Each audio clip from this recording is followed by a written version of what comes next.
మా రాజేంద్రుడికి.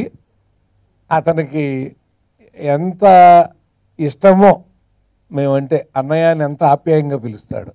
అదే పిలుపు మళ్ళీ బల్లెం వేణుమాధవ్ అన్నయ్య అన్నయ్య అన్నయ్య అంట ఎంతో చక్కగా ఆనందంగా గౌరవంగా. మా రచయితల సంఘంలో ఆర్గనైజింగ్ సెక్రటరీ అంటే కార్యనిర్వాహక కార్యదర్శి అంటాం ఆ పదవిని మేము. దాన్ని నిర్వర్తిస్తూ అసలు ఒక సంబంధం అనేది ముఖ్యంగా సినిమా రంగంలో ఒక మనిషికి ఉన్నటువంటి అనుబంధం అలా కొనసాగటం అంటే అంత తేలిక కాదండి. 11 సంవత్సరాలు దాటి 12వ సంవత్సరాల్లో కూడా ఆయన ముఖ చిత్రంతోనే ఈయన డైరెక్టర్ ఇటు అంటే వాళ్ళ అనుబంధాన్ని ఇంకేం చెప్పాలి మనం. ఇంకెవరో బాహుబలి ఉన్నాడు మనకు తెలియట్లేదు అని. ఎందుకంటే మేము కథ రాసాం, దర్శకత్వం వహించాం, నటించాం, 3 పనులు చేసాం. కానీ ఈయన 23 పనులు చేస్తాడండి. 24 ఆ ఒకటి ఏదో వదిలేస్తున్నాడో తెలియట్లా. ఎలా చేస్తాడంటే నవ్వుతాడు అలా. అంటే ఎంత ఓర్పు ఆ హీరోయిన్ కాదు, నాది ఎట్టాగా వేయలేడు నటన. అసలు ఆ ఓర్పు, ఆ నేర్పు, అదంతా కూడా నిజంగా ఆల్రౌండర్ అనేది మా రాజేంద్ర ప్రసాద్ అని అంటాం ఆల్రౌండర్ అని.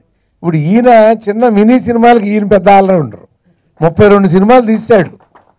అసలు ఎట్లా తీస్తున్నావయ్యా నువ్వు సినిమాని? అది తీస్తాడు, దాన్ని ప్రమోట్ చేస్తాడు, దాన్ని ఆడిస్తాడు. అది అద్భుతం. అందుకని ముందు అతన్ని అభినందించాలి. నేను గోపిని చూశాను, సినిమాను చూశాను కాబట్టి నిజంగానే నేను ఆశీర్వదిస్తున్నాను. ఎందుకంటే ఇది మేము 1990లోనే ఒక సినిమాలో గోతిలో పాతిపెట్టే కథ రాసాం. ఆ తర్వాత గోతిలో పాతిపెట్టే కథలు చాలా వచ్చినాయి. ఆ గోతిలో పాతిపెట్టే కథే తీశాడు, కానీ ఆ గోతిలో రహస్యం మాత్రం మార్చేశాడు. అందుకని ది సీక్రెట్ అని పేరు పెట్టుకున్నాడు అక్కడ, గోప్యం ది సీక్రెట్ అని. అది నిజంగా మేమందరం కూడా ఎవరు ఊహించలే. అంతమంది సినిమా రచయితలు ఉండి ఇదే అయ్యి ఉంటుంది, ఇదే అయ్యి ఉంటుంది, ఇదే అయ్యి ఉంటుందని. అలాగే తరుణ్ చిన్నపిల్లాడు, చాలా బాగా చేసావయ్యా నువ్వు, ఆల్ ది బెస్ట్. మంచి ఫ్యూచర్ ఉందండి ఆ పిల్లాడికి. ఎంత ఈజుతో నటించాడంటే సినిమాలో. నీకు కూడా అభిమానే. అంత అద్భుతంగా చేశాడు. రేపు మీరు చూస్తారు ఆ సినిమాని. ఈ సినిమా అతని కోసమైనా ఒకసారి చూడండి అని నేను చెప్తున్నా. ఎందుకంటే ఒక మంచి పిల్లాడు, చిన్న పిల్లాడు ఎంత ఈజుతో నటించాడు అనేది. 3 అందమైన అమ్మాయిలు తీసుకొచ్చాడు, ఒక కత్తి కసోటాన్ని తీసుకొచ్చాడు, వీటన్నిటినీ పెట్టాడు. అంటే కమర్షియల్ పైగా ఆ పాట కత్తి కసోటా నాతో చేయించటం. అలా ఒక అద్భుతమైనటువంటి సీక్రెసీ మెయింటైన్ చేస్తా, గోప్యం మెయింటైన్ చేస్తా, చక్కటి కథని అందమైన అమ్మాయిలతో. ఆయనేమో విలన్ వేసాడండి. మళ్ళీ విలనా హీరోనా తెలియదు, మళ్ళీ చివరిదాకా తెలియదు అతను విలనా హీరోనా తన్నుకు చచ్చిపోవటం. ఇన్ని రహస్యాలతో, ఇన్ని గోప్యాలతో ఓ చక్కటి సినిమా తీశాడు. అందులో 3 పాటలు మీరు విన్నారు. మీరు వినని ఇంకో 2 రీమిక్స్లు ఉన్నాయి లోపల, దాచిపెట్టాడు వాటిని. అసలు అవి చూస్తా మేము కుర్చీలోంచి కింద పడిపోయాం.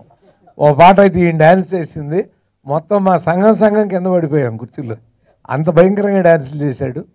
జనరల్గా ఏదైనా నేను గోప్యంగా ఉండడం ఇష్టపడతాను, బట్ సినిమాకి గోప్యం పనికిరాదు, ప్రతిదీ ఓపెనే. చాలా స్పెషల్గా నాకు బల్లెం వేణుమాధవ్ జనరల్గా నాలాగా మీ అందరికీ తెలిసిన విషయమే, సినిమా ఇండస్ట్రీలో ఈ సినిమా ఇండస్ట్రీకి నేను వచ్చి ఇది 40వ సంవత్సరం. Thank you very much. 40 సంవత్సరాలుగా నేను సినిమా ఇండస్ట్రీలో ఇలా ఉండానంటే, ఒక నటుడుగా ఇంతకాలం కంటిన్యూస్గా 12 సంవత్సరాలు డైరీ మీద కవర్ పేజీ వేయించగలిగిన లెవెల్లో నేను ఉన్నానంటే దానికి కేవలం నాకు కారణం నాకు దళపతి లాంటి బల్లెం వేణుమాధవులు ఉండడం వల్ల.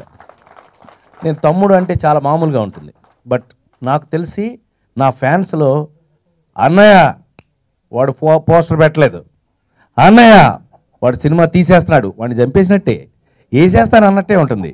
నువ్వు ఆగు అంటుంటాను నేను. ఇప్పుడు కాదు, కొన్ని సంవత్సరాలుగా. అలా నిజంగా గుండె మీద చేసుకు చెప్తున్నాను నేను.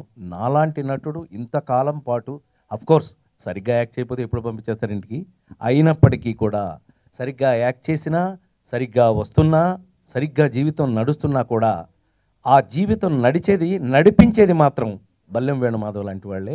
ఇది మనస్ఫూర్తిగా మనసులోంచి చెప్తున్నటువంటి మాట.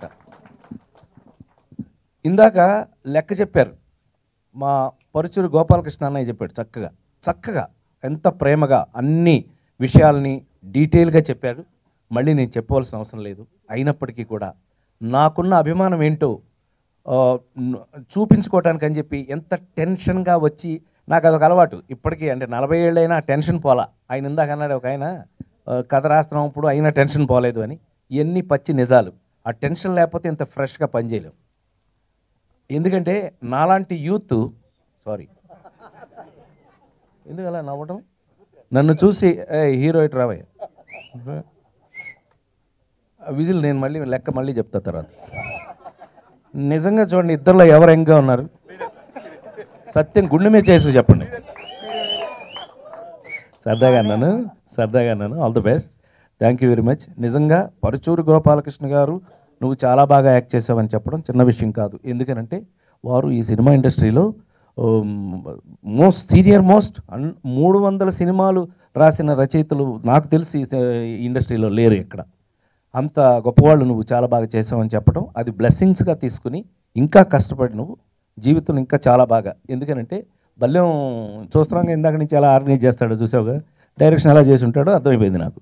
సో అందుకని డెఫినెట్గా నిన్ను భయపెట్టి బాగా చేయించుంటాడు. నువ్వు ఇంకా భయంతో పైకి పెరగాలి. All the best, God bless you. ఊరికే యూత్ కోసం పిలిచాను నిన్ను. Thank you very much. So ఆ విధంగా ఒక ప్రపంచ రికార్డ్ లెవెల్లో ఒక డైరీ మీద ఇన్ని సంవత్సరాలు కంటిన్యూస్గా కవర్ పేజీ వేసినందుకు నా తమ్ముడికి నేను ఎప్పటికీ రుణపడి ఉంటాను. ఎందుకనంటే అది అభిమానం మాత్రమే కాదు, విషయంలో లేకపోయినట్టయితే ఎవడు క్షమించరు. ఇక్కడ ఎవడకాడే వేసేస్తామంటే ఎలా కుదరదు. ఎందుకనంటే మీ అందరికీ తెలుసు, నేను ఆ నలుగురు దగ్గర నుంచి ఒక ట్రెండ్ మార్చుకుని వేరే రకమైన పాత్రలు వేస్తున్నా కూడా మళ్ళీ ఒక జులాయి కానీ, సన్ ఆఫ్ సత్యమూర్తి కానీ, ఒక శ్రీమంతుడు కానీ, ఒక నాన్నకు ప్రేమతో కానీ, ఇలాంటి సినిమాలన్నింటిలోనూ ఒక ఇవాళ ఈడో రకం ఆడో రకం, మా డైమండ్ రత్నం గారు కూడా ఇక్కడే ఉన్నాడు, నా తమ్ముడు బ్రహ్మాండమైన రైటరు. ఆ సినిమాలు కూడా ఇవాళకి మీతో టచ్లో ఉన్నాను అంటే కారణం ఇలాంటి పాత్ర నాకు ఇస్తున్నటువంటి తనలాంటి దర్శకులే. వాళ్ళందరికీ కూడా నేను ఎందుకనంటే అందుకే చెప్తుంటాను, మనం ఎప్పుడు if you want to run, నువ్వు గనక చేజ్లో అంటే ఒక రేస్లో పాల్గొనాలి అని అంటే you should run every day. ప్రతిరోజు పరిగెడితే కానీ ఒక కాంపిటీషన్లో పాల్గొనలేం మనం. అలాగా ఇప్పటికీ కూడా నాకు పనిచేసే అవకాశాన్ని ఇచ్చినటువంటి ఈ సినిమా ఇండస్ట్రీకి చూస్తున్నటువంటి మీ అందరికీ కూడా ఎప్పటికీ రుణపడి ఉంటానని మరొకసారి మనవి చేస్తూ, నాబోటి వాడు ఉండాలి అని అంటే బల్లెం వేణుమాధవ్ లాంటి పక్కన ఒక దళపతి అనండి, మీరు ఒక సేనాధిపతి అనండి, లేకపోతే ఒక ఆ పక్క బలం లేకపోతే కనుక, పక్క బలం అది కనుక లేకపోతే నాబోటి వాడు లేడు అని మరొకసారి మనవి చేస్తూ, ఈ సందర్భంగా నేను చాలా ఆశ్చర్యంగా నన్ను అడాప్ట్ చేసుకున్నటువంటి శ్రీ సోమనాథ్ బి శర్మ గారు, వారు చాలా ఆర్కిటెక్ట్ నుంచి కూడా చాలా బ్రహ్మాండమైనటువంటి ఇవాళ పంచాంగం వాటన్నిటికీ కూడా చాలా అద్భుతమైన పేరున్నటువంటి చాలా గొప్ప వ్యక్తి.